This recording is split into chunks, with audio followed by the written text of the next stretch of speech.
सहभोजिता, यह एक शिथिल संबंध है।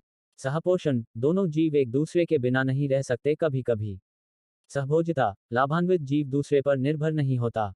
43 प्रकाश संश्लेषण की प्रकाशीय दक्षता लाइट एफिशिएंसी और कार्बन स्थिरीकरण दक्षता कार्बन फिक्सेशन एफिशिएंसी।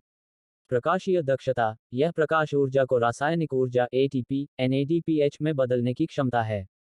कार्बन स्थिरीकरण दक्षता, यह CO2 को कार्बोहाइड्रेट में बदलने की क्षमता है। प्रकाशीय दक्षता, यह प्रकाश अभिक्रिया से संबंधित है। कार्बन स्थिरीकरण दक्षता, यह प्रकाश अभिक्रिया केल्विन चक्र से संबंधित है। प्रकाशीय दक्षता, यह क्लोरोफिल की गुणवत्ता और प्रकाश की तीव्रता पर निर्भर करती है। कार्बन स्थिरीकरण दक्षता, यह रूबस्को एंजाइम की कार्यक्षमता और CO2 सांद्रता पर निर्भर करती है। प्रकाशीय दक्षता, अधिक प्रकाश से यह संतृप्त सैचुरेट हो सकती है। कार्बन स्थिरीकरण दक्षता, पौधों में यह पौधों से अधिक होती है। 44 प्रकाश संश्लेषण की प्रकाश संतृप्ति लाइट सैचुरेशन और CO2 संतृप्ति CO2 सैचुरेशन। प्रकाश संतृप्ति, यह वह प्रकाश तीव्रता है जिसके बाद प्रकाश संश्लेषण की दर नहीं बढ़ती। CO2 संतृप्ति, यह वह CO2 सांद्रता है जिसके बाद प्रकाश संश्लेषण की दर नहीं बढ़ती। प्रकाश संतृप्ति, इसके बाद प्रकाश अभिक्रिया सीमित कारक नहीं रह जाती।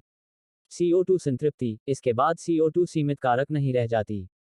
प्रकाश संतृप्ति, यह पौधे की प्रजाति और पर्यावरण पर निर्भर करती है।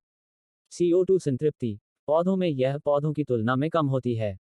प्रकाश संतृप्ति, इसके बाद तापमान या CO2 सीमित कारक बन सकते हैं। CO2 संतृप्ति, इसके बाद प्रकाश या तापमान सीमित कारक बन सकते हैं। 45 पर्णपाती वन डिसिडुअस फॉरेस्ट और सदाबहार वन एवरग्रीन फॉरेस्ट। पर्णपाती वन, इनके पौधे शुष्क या शीत ऋतु में अपनी पत्तियां गिरा देते हैं। सदाबहार वन, इनके पौधे साल भर हरे भरे रहते हैं, पत्तियां एक साथ नहीं गिरती। पर्णपाती वन, यह समशीतोष्ण टेम्परेट क्षेत्रों में पाए जाते हैं। सदाबहार वन, यह उष्णकटिबंधीय ट्रॉपिकल क्षेत्रों में पाए जाते हैं। पर्णपाती वन, उदाहरण ओक, मेपल। सदाबहार वन, उदाहरण रबर, महोगनी। पर्णपाती वन, इनकी पत्तियां चौड़ी होती हैं। सदाबहार वन, इनकी पत्तियां चौड़ी या सुई जैसी दोनों हो सकती हैं। 46 सूक्ष्म पोषक माइक्रोन्यूट्रिएंट्स और बृहत पोषक मैक्रोन्यूट्रिएंट्स।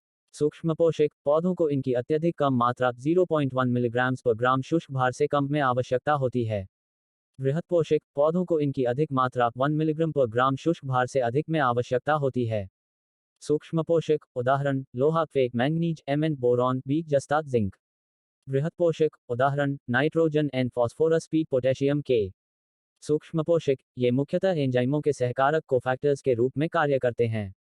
बृहत पोषक, ये कोशिका के संरचनात्मक घटक, ऊर्जा संचय आदि के लिए जिम्मेदार होते हैं।